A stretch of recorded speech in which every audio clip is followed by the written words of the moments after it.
Salut à tous et bienvenue dans ce nouveau numéro de 101% avec la critique de SimCity, un reportage sur StarCraft 2 Heart of the Swarm et Retro & Magic sur Project Firestart. Et aujourd'hui, ça fait longtemps, pas de thème en particulier, je vais me laisser guider par l'émission. Mais d'abord les news.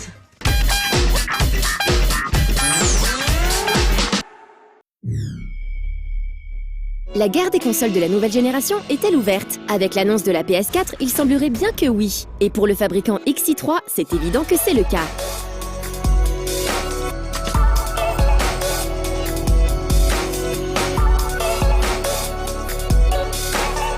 On vous avait déjà parlé de la console Piston qui a entretenu et entretient toujours l'ambiguïté avec le projet Steambox de Valve. Piston est un petit bijou de design avec une config évolutive qui tient dans le creux d'une main. Par contre, ce beau joujou aura un prix, entre 700 et 1200 € selon la capacité du disque SSD que vous voudrez, entre 128 et 512 Go. La vidéo où l'on voit par exemple la gestion de 3 écrans en même temps fait clairement envie si on est un peu technophile sur les bords. Mais à ce prix, on pourra hésiter effectivement pour booster un peu son PC de bureau ou se réserver pour là ou les fameux Steambox à venir. Pourquoi le genre survie-horreur serait cantonné au gameplay FPS-TPS? Avec sa vue de dessus, Darkwood montre en quelques minutes qu'il est tout à fait possible d'imaginer autre chose. Le studio indé polonais Acid Wizard, composé de 3 personnes, a mis en ligne un petit trailer de leur jeu en pré-alpha, c'est-à-dire une première démo pour exposer les principes de leur jeu. Le personnage principal se barricade dans une vieille cabane au cœur d'une forêt sombre et inquiétante. Un peu de bricolage pour survivre et une ambiance pesante. Le studio promet un gameplay hardcore et la difficulté qui va avec. Si vous trépassez, vous devrez recommencer l'aventure dès le départ, si ce n'est quelques objets qui resteront en permanence avec vous. Le tout a l'air prometteur, mais il va falloir probablement s'armer de patience pour survivre jusqu'à l'arrivée de Darkwood. Enfin, dans un premier temps, s'armer tout court. J'entends des bruits qui grattent à ma porte.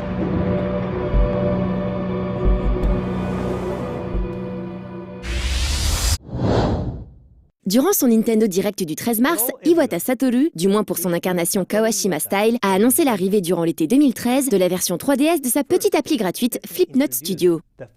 Descendante d'une même appli sur DS, la version 3DS de Flipnote permet de créer des dessins qui pourront s'animer par la suite et même bouger en 3D pour l'occasion. Par contre, les services en ligne de l'ancienne version seront arrêtés le 31 mai prochain. D'ailleurs, en parlant de 3D, Nintendo a eu la désagréable surprise, le 13 mars, d'être condamné à verser 30 millions de dollars à Tomita Seijiro, un ancien ingénieur de Sony qui avait poursuivi le constructeur aux États-Unis en 2011 pour avoir violé un de ses brevets sur la fameuse technologie 3D relief sans lunettes. À n'en pas douter, Nintendo devrait faire appel et continuer ainsi la procédure avec les recours qui lui restent.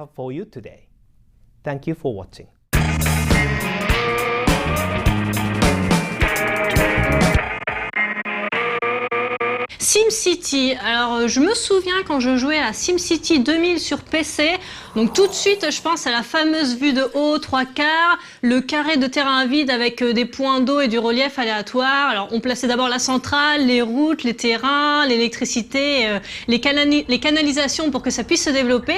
Et quand tout était bien développé et qu'on avait assez d'argent, il fallait penser à mettre une gendarmerie et des pompiers parce qu'il pouvait y avoir des incendies, des catastrophes naturelles et même des aliens.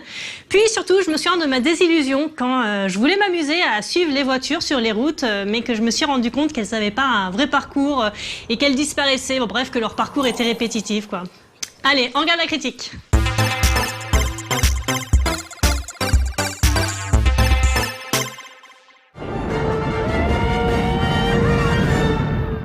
Après 10 ans sans véritable suite, SimCity revient avec un tout nouvel épisode, succédant à une 4e itération frôlant la perfection. Cette série permet à chaque joueur de créer ses propres villes et de les gérer comme il le souhaite, et a également permis la création des Sims, le célèbre simulateur de vie. Extrêmement chronophage comme n'importe quel bon jeu de gestion, SimCity fait partie de ces quelques licences faisant pétiller l'œil du joueur PC à la moindre évocation. 10 ans sans nouveau titre, c'est très long. D'un autre côté, un nouvel épisode n'était pas réellement nécessaire, SimCity 4 étant encore aujourd'hui une merveille parfaitement jouable. Electronic Arts et Maxis ont donc décidé de sortir un nouveau jeu sous forme de reboot, simplement nommé SimCity, exprimant par là un souhait d'aller de l'avant, sans être enchaîné à un héritage considéré par certains comme vieillissant et beaucoup trop élitiste. Si vous suivez l'actualité vidéoludique, vous devez savoir que le lancement de SimCity a été un merdier sans nom. La gestion catastrophique des serveurs engendra de nombreux problèmes, allant de l'impossibilité de lancer le jeu à la perte de sauvegarde. Ces problèmes sont inexcusables, car résultant d'une série de décisions hautement critiquables de Maxis et EA. Forcément, les tests réalisés sur des versions presse parues avant la sortie du jeu ne faisaient pas mention de cette débâcle. Mais est-ce grave? D'une manière plus générale, doit-on juger une œuvre uniquement pour ce qu'elle est, ou doit-on prendre en compte le contexte de sa création et de sa parution? Dans le cas présent, oui, car ce contexte impacte grandement sur l'expérience de jeu. Mais parlons d'abord du jeu lui-même.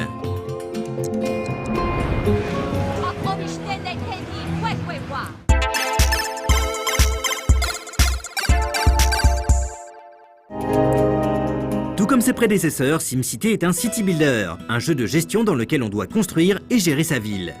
On trace des routes, on définit les limites des zones résidentielles, commerciales et industrielles, on raccorde les bâtiments à l'électricité et à l'eau courante, on place les différents services publics comme l'école et la police, et on gère tout ça en tentant de ne pas faire faillite et de rendre heureux tout le monde. De loin, on croirait presque que SimCity est similaire à ses grands frères. Enfin, de très loin. Dès les premières minutes, SimCity choque par sa simplification. Chaque composante a été simplifiée, si ce n'est supprimée. Signalons tout d'abord la disparition totale du mode divin. Désormais, vous ne pourrez plus modifier le terrain de votre ville ou influer sur le cycle jour-nuit. Le remaniement de la gestion des zones est encore plus frustrant. Ces zones sont désormais gratuites et vous ne décidez plus de leur densité, déterminée automatiquement selon les routes environnantes. Ces routes sont un élément central de ce nouveau SimCity. Désormais, la quasi-totalité des paramètres de votre ville sont déterminés par leur taille. La circulation, bien évidemment, mais également la répartition de l'électricité et de l'eau, la taille des immeubles, le tourisme et à peu près tout le reste. En fait, gérer les routes sera la seule difficulté notable du jeu. Si l'on peut améliorer une petite rue en grande d'un clic, on ne peut pas la transformer en avenue. Faites les mauvais choix en début de partie et vous êtes bon pour lâcher votre ville au bout de 4 heures, à moins de tout raser. Encore faudrait-il que vous teniez 4 heures, les villes étant minuscules. Vous voyez les pointillés sur l'écran? Oui, ce sont bien les limites de votre ville. Le temps de placer les services publics nécessaires, une bonne centrale électrique et une université correcte, et votre ville est déjà remplie à ras-bord. Ce n'est que la conséquence de la nouvelle orientation communautaire du titre. Les 8 cartes disponibles disposent chacune d'un nombre de villes prédéfini, entre 2 et 16, chaque ville devant être gérée indépendamment, parfois par des joueurs différents. À vous de vous spécialiser dans un domaine précis et ainsi fournir ce service à vos voisins. Par exemple, si votre voisin produit énormément d'électricité, il peut vous en vendre, vous évitant ainsi de construire vous-même une centrale. Ou alors, vous pouvez profiter du gigantesque aéroport de la ville adjacente pour construire un stade et développer le tourisme. Sur le principe, ça pourrait être bien, mais à jouer, c'est souvent ennuyant. Vous jouez avec d'autres humains? Si vous ne les connaissez pas, il y a de grandes chances qu'ils jouent dans leur coin et envoient dans votre ville des dizaines de chômeurs, réduisant vos efforts à néant. Vous jouez tout seul? Pour pouvoir faire à peu près tout ce que vous voulez, vous devrez construire de zéro plusieurs petites villes. Le jeu n'offrant pas beaucoup d'options pour les développer, on se retrouve à répéter à l'infini la même technique. Dès le début, on emprunte la somme maximale à la banque, on trace d'énormes avenues, on fait de petits carrés pour gagner de l'espace et on place nos bâtiments. Ça marche systématiquement, et c'est d'ailleurs la seule technique qui fonctionne, les villes étant vraiment minuscules. Il reste donc une option, jouer avec des connaissances avec lesquelles on décide d'une ligne directrice pour la région. Il n'y a que de cette manière que l'on peut pleinement profiter de SimCity et accéder aux énormes chantiers régionaux. Encore faut-il que vous jouiez pour en profiter. On commence à s'y ennuyer au bout de quelques heures, le jeu étant extrêmement facile. Prendre 3 crédits en début de partie n'étant rien pénalisant, gérer son budget est un jeu d'enfant et appliquer constamment les mêmes techniques d'optimisation de l'espace et du niveau d'un enfant de 3 ans. Ce n'est pas mauvais, c'est juste simple, trop simple. Et vide, tellement vide. Au bout de 6 heures, on s'ennuie, et après avoir atteint la dizaine d'heures, on a vu tout ce que le titre avait à offrir, c'est-à-dire pas grand-chose. En fait, SimCity est un jeu Facebook vendu à 60 €. La seule difficulté réside dans le placement de ces routes. L'interface est étudiée pour être la plus intuitive possible, et c'est réussi. L'accent est mis sur l'aspect communautaire au détriment du jeu solo, et l'ensemble est pensé pour être joué 1 heure par-ci par-là. En l'état, SimCity aurait été un excellent jeu Facebook, parfait pour tuer le temps au bureau, mais pas à 60 €. D'autant plus que les bugs pullulent. Disparition de ressources, ville ne voulant pas se connecter à l'autoroute, impossibilité de construire certains bâtiments. Le moteur du jeu est certes impressionnant, permettant d'observer sous tous les angles sa ville et ses habitants, mais à choisir, il aurait été préférable de proposer un jeu moins beau, mais moins buggé.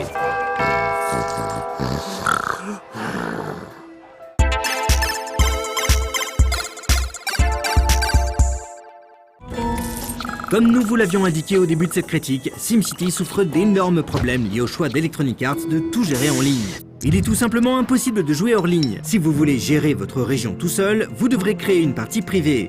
Il est également impossible de sauvegarder ou de charger ses parties à volonté. L'intégralité de vos données est stockée sur les serveurs du jeu et la sauvegarde automatique est le seul moyen d'enregistrer sa progression. Dans un genre où l'on aime faire des erreurs, tenter de nouvelles choses et tout détruire, l'impossibilité de passer outre la sauvegarde automatique est frustrante au plus haut point. Cette obligation de jouer en ligne est déjà hautement critiquable. Mais lorsqu'Electronic Arts n'est pas capable d'assurer un service minimal, on est en droit de crier au scandale.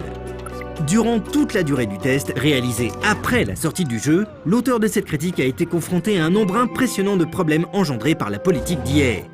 Impossibilité de lancer le jeu, gel d'écran nombreux, disparition du sol, perte de ressources sans explication, progression non sauvegardée et perte d'une dizaine d'heures de jeu. Et oui, lorsque les serveurs plantent, vous pouvez perdre vos villes.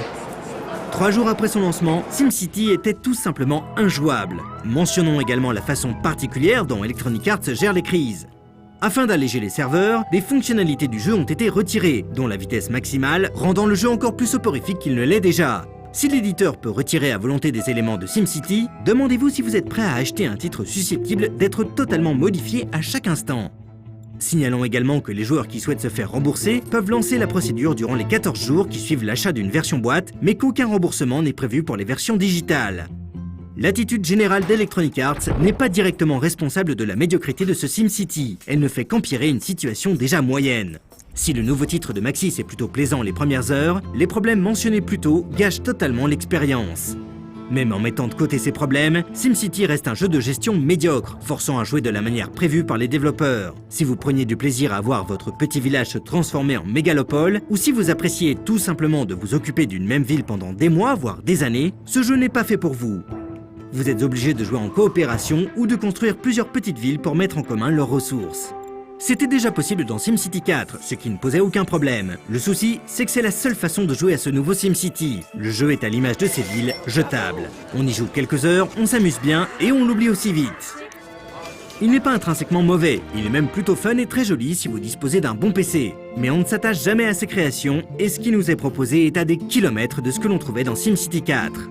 Il ne restera de ce titre qu'une grande frustration. Les bonnes idées sont là, l'interface est excellente, permettant de tracer des routes ou de connaître la valeur des terrains en seulement 2 clics. Il suffirait de quelques modifications pour en faire un bon jeu de gestion. Des villes plus grandes, une difficulté revue à la hausse, la possibilité de jouer hors ligne et la gestion manuelle des sauvegardes.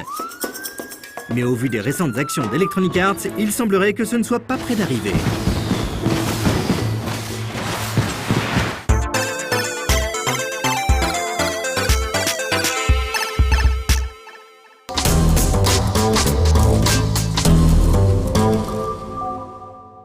Maintenant, on passe à StarCraft. Alors, je vais vous dire, pour moi, les jeux de stratégie temps réel comme StarCraft, j'appelle ça des jeux à la Louis.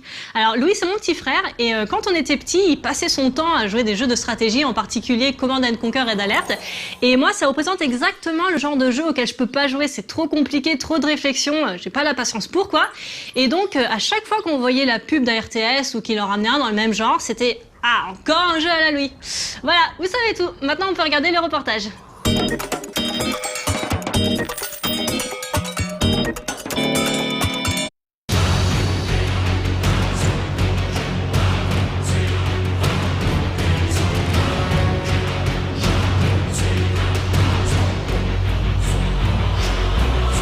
Disponible depuis quelques jours, Heart of the Swarm, la seconde extension de StarCraft 2, propose aux joueurs de suivre Sarah Kerrigan, une Terrane tourmentée par son passé qui s'inscrira dans un processus de vengeance. Une suite à Wings of Liberty qui se déroule sur une vingtaine de missions et qui apporte évidemment quelques nouveautés au sein du game system, comme nous l'explique David Sum, game designer sur cette campagne. The way we design the campaign is we want you to feel like Zerg and we want you to follow Kerrigan's story. So a lot of the designs that we do with the systems, like Terran is very much about buying upgrades and like this band of outlaws struggling to get some money and buying upgrades. But the Zerg, we don't want that, you don't want it to feel like that, right? So we want to have like these powerful creatures that evolve and mutate and they're constantly changing. So you're not buying an upgrade and then moving forward and using that upgrade forever. So Zerg can switch around, they can switch out different mutations and tinker with their mutations in DNA. And you can also go out and collect new DNA from vast areas of the galaxy. Another thing is that we want the story to center around Kerrigan, so we want that to reflect in the gameplay. So you get to use her right. She's very powerful. We don't want it to be like in Brood War, where you get to use missions where you get to use Raynor, and you get to use his Vulture, and maybe you bring him with the army and you're attacking, and then he dies, and then the mission immediately fails. So that was a big problem that we thought we didn't want in our game. So in Heart of the Swarm, you're free to use Kerrigan, and if she dies, there's ways to bring her back. So you're never afraid to bring her, and you definitely want to bring her because she has like these amazing powers that totally change the way you play. Cette nouvelle extension propose également un mode entraînement qui ne s'inscrit pas exactement dans le cadre d'un tutoriel classique où on vous apprend à cliquer pour déplacer une unité, mais qui vise principalement à permettre aux confirmés d'affiner leurs techniques et aux néophytes de les préparer au challenge multijoueur. We want to appeal to all varieties of players, of what their interests are, what their skill levels are. So we felt like there were a couple gaps in Wings of Liberty. So one of the new modes, Training Mode, kind of helps players who maybe have some campaign experience or maybe have never played StarCraft before but are interested in multiplayer. It gives them a chance to kind of get the feeling of what a multiplayer game is. So it's not a tutorial. It's not going to tell you how to select units or how to move the camera, nothing like that. It also does not do like micro tutorials, like how to use force fields, because we have the challenge modes and StarCraft Master and stuff like that for that. So what Training Mode is, it uses objectives and kind of in real time gives you suggestions on what you need to build. So maybe you need more barracks, or maybe you need to scout. It will remind you if you're, about to get supply blocked. So it kind of gives you a new feeling for how fast-paced the multiplayer is, but it gives it to you in a safe environment where you get to practice versus the AI. You can adjust the speed, and hopefully it bridges that gap, and it still allows even players of higher skill, maybe Platinum or Diamond, which is where I am. Like, I still find it useful because sometimes I get supply blocked, or even when I was working on this map, it definitely helped me to remember to get like upgrades and stuff, because that's something that I would forget. Parmi les nouveautés, on relève ces affrontements épiques qui se rapprocheraient presque d'un combat de boss tactique dans WoW, à l'image du combat contre l'Archange par exemple, mais aussi ce principe de choix au cœur des cutscenes. We try to keep the missions very interesting and give the players a lot of choice. There's lots of bonus objectives, and there's sometimes special mechanics that the player can choose to use. So for example, you come to a console station and you can decide, do I want to release these caged Zerglings to attack the Terrans? And while they're distracted, I can go in and wipe them all out. Another option could be I release gas and it kills all the biological units, and then you can just clean up the mech. So we try to present the player with lots of different options to complete their mission objectives. You can use different types of units, and depending on how you've mutated and evolved, like, you could play very differently. Pour le lancement du jeu, Blizzard avait créé un événement mondial sur 24 heures, prenant place en Amérique, Corée, Australie et en France pour l'Europe. C'était au Palais des Congrès de Versailles et la foule a pu applaudir des commentateurs de parties de renommée mondiale, mais aussi des joueurs pros comme Stefano, Grubby, Lucifron et Whitera. L'occasion pour nous de constater la profondeur des différences qu'apporte ce multijoueur redesigné qui rend les batailles beaucoup plus incertaines. So last night at the Versailles launch event, we got to see a preview of how the pros would use them, especially in that first set with Grubby versus Stefano. We saw how Grubby was able to be very more aggressive with Protoss than Protoss normally get to do. One of the big complaints was Protoss would either, when they went out to attack, they would either win right away or they would lose, and it was a big gamble. So now with the Mothership Core and Recall, like, you can be a lot more aggressive and pull back when you need to. So we saw the game evolve, and every time the game took a really big turn when they started using the new Heart of the Swarm units. Right, so Grubby was using oracles, and he was gaining vision for his Tempests, and Stefano looked like he was about to get defeated. But Stefano started using Vipers, pulling in the Colossus. That changed the game again completely. Grubby had to change his tactics, and then Stefano made that switch to Swarm Host and like totally brought him back. So it was back and forth. So we're really excited about like the ways the pros and the community will come up with new strategies and just evolve the gameplay, and we'll see kind of exciting things come out of the community. On attend maintenant de voir comment la communauté va accueillir et s'approprier cette nouvelle extension, et on vous invite évidemment à suivre la critique de Heart of the Swarm diffusée incessamment sous peu dans 100%.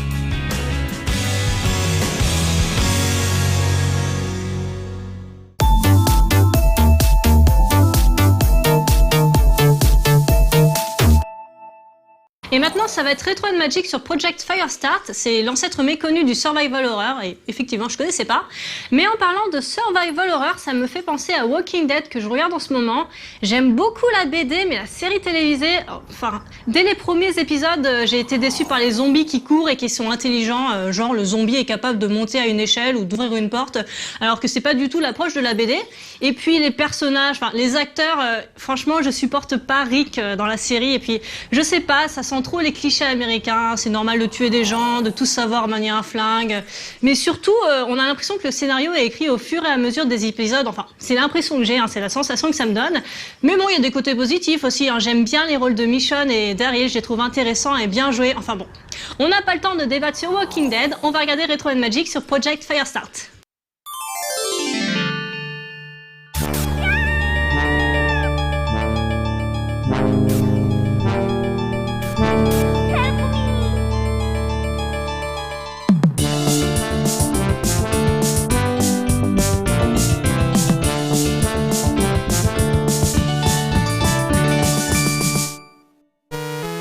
Lorsque l'on cherche à retourner aux sources du genre Survival Horror, deux jeux sont le plus souvent cités. Alone in the Dark, le chef-d'œuvre de Frédéric Reynal, et Sweet Home, un RPG horrifique sur Famicom, qui fut l'une des inspirations de Resident Evil. Mais il est un autre précurseur du Survival Horror, injustement méconnu mais pourtant décisif, Project Firestart.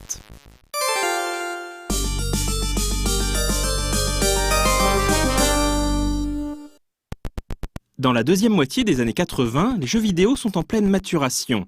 Les graphismes simplistes et les bruitages stridents des débuts ont laissé la place à des univers colorés, des animations complexes et de vrais effets sonores. Les histoires naïves de princesses à sauver et de dragons à oxyre côtoient désormais des scénarios capables de susciter un attachement émotionnel à un jeu et à son univers. Émotion.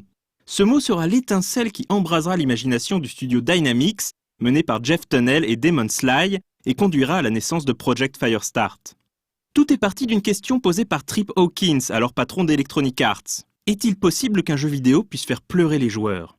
Les développeurs de Dynamix pensent que c'est encore trop tôt. Mais peut-être est-il possible de provoquer d'autres émotions, par exemple la peur. Les développeurs étant de grands fans du film Alien, Project Firestart en reprend de nombreux codes. On retrouve ainsi le vaisseau envahi de créatures malfaisantes, le protagoniste solitaire luttant pour sa survie, et quelques clins d'œil plus directs comme cette salle remplie de capsules cryogéniques. L'ambiance de Project Firestart est lugubre et claustrophobe à souhait. C'est l'un des tout premiers jeux à parvenir à instaurer une atmosphère que l'on puisse qualifier de cinématographique. La narration du jeu de Dynamix est à ce titre parmi les plus évoluées de son époque. Reprenant les techniques mises au point par Jordan Mechner dans son Karateka, Project Firestart entrecoupe son action de scènes cinématiques permettant de faire avancer l'histoire. Il est intéressant de noter que le jeu se déroule en temps réel, un peu comme Maniac Mansion par exemple. Lorsqu'un certain laps de temps est écoulé, une séquence se déclenchera, montrant les événements se déroulant à l'autre bout du vaisseau. Par exemple, le réveil des membres d'équipage endormis dans leur capsule. Quelques minutes plus tard, les créatures commenceront à tenter de forcer la porte de cette salle. Si le joueur ne parvient pas à intervenir à temps, alors les membres d'équipage survivants ne le resteront pas longtemps, et la fin du jeu sera elle aussi différente. Tout au long de l'aventure, le joueur pourra également trouver des terminaux contenant les logs de l'équipage, mettant en lumière les événements.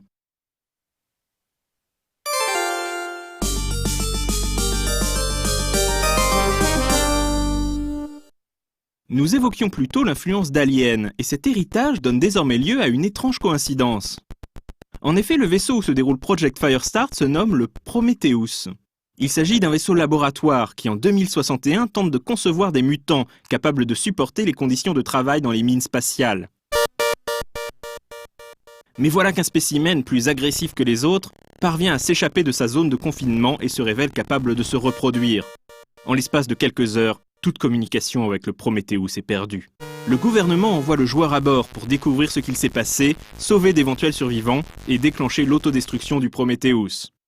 Peu après son arrivée, le joueur découvre un corps déchiqueté et le mot « danger » inscrit sur le mur en lettres de sang.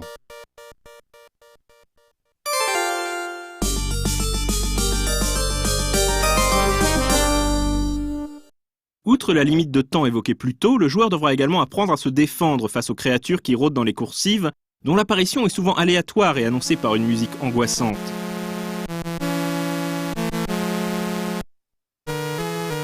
Trouver des munitions, repérer les infirmeries où se soigner et plus généralement apprendre à se repérer dans le vaisseau deviendront rapidement les principales préoccupations du joueur. Un peu plus tard, s'il a été suffisamment rapide dans la séquence évoquée plus tôt, il devra également escorter une survivante, faisant de Project Firestart un ancêtre potentiel de jeu mettant l'accent sur ce type de relation entre personnages, comme Ico ou Bioshock Infinite. Project Firestart poussait également le Commodore 64 dans ses derniers retranchements. L'équipe de Dynamics est parvenue à tirer le maximum de cette machine, surprenant le joueur par la qualité des graphismes et des scènes cinématiques. Véritable défi technique, le développement du jeu se révélera difficile, et Jeff Tunnell le considère comme le projet le plus pénible de sa carrière. Un véritable accouchement dans la douleur qui donnera au Commodore 64 l'un de ses plus grands jeux.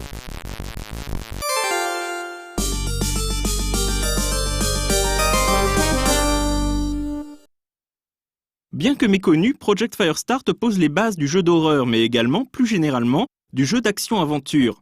Si des titres comme Dead Space en sont les héritiers directs, Project Firestart a également inspiré des jeux comme System Shock 1 et 2 et tous leurs successeurs. Le jeu de Dynamics n'a jamais eu de suite, mais notons l'existence d'un remake en 3D réalisé par un fan.